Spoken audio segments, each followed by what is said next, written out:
Salutare! Am revenit cu un video referitor la cheltuirea banilor publici în Comuna Comișani. Este al doilea video pe care îl fac și o să încerc să vă detaliez o achiziție cel puțin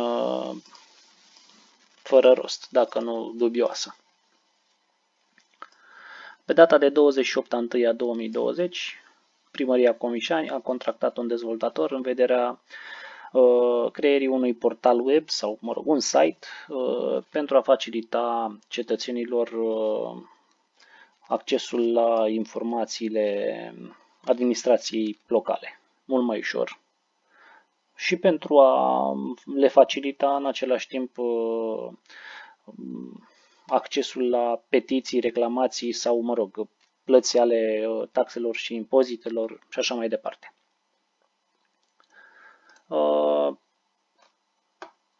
Costul achiziției a fost de 42.000 de RON, adică 420 de milioane vechi.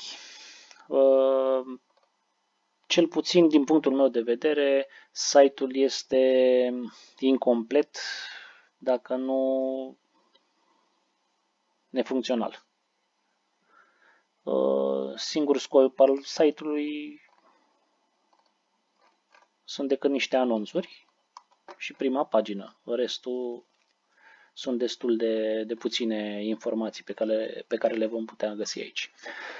Să încep cu o simplă verificare care am făcut-o acum ceva timp. Practic am făcut o petiție referitoare la niște deșeuri care se regăsesc pe malul râului Ialomița.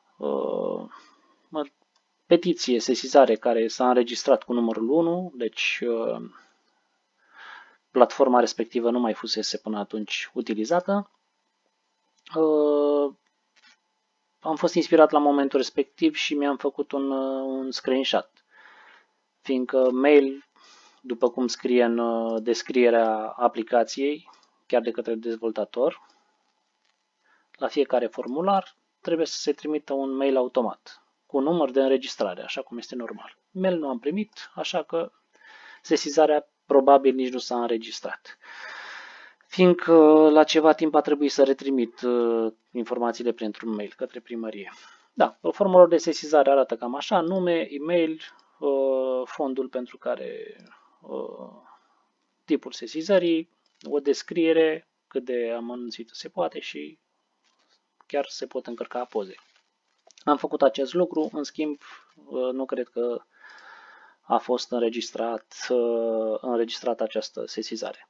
Există pe site și posibilitatea să verifici dacă sesizarea ta a fost închisă sau este în curs de procesare și se pare că nici aici nu se poate găsi, deci ori nu a fost înregistrată, ori nu funcționează cum trebuie această parte a site-ului.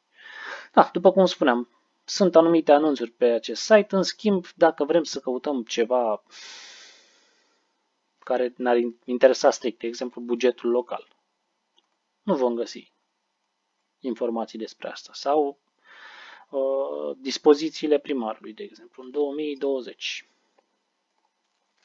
Nu vom găsi. Haideți să încercăm și pe 2019, poate sunt urcate atunci. 2019. Nu vom găsi aceste informații. Deci, practic,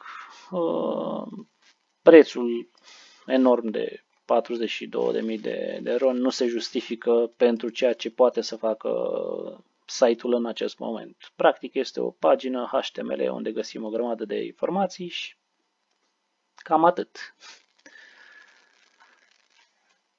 Am înțeles și de la alții prieteni că au încercat să plătească anumite taxe și nu au reușit. Mai avem pe aici niște formulare care nu le-am testat încă, dar o să încerc să le testez, să vedem dacă sunt funcționale sau nu. Așadar, cum considerați că se fac la dumneavoastră în comună investițiile? În același mod ca în Comișani? Sunt foarte curios.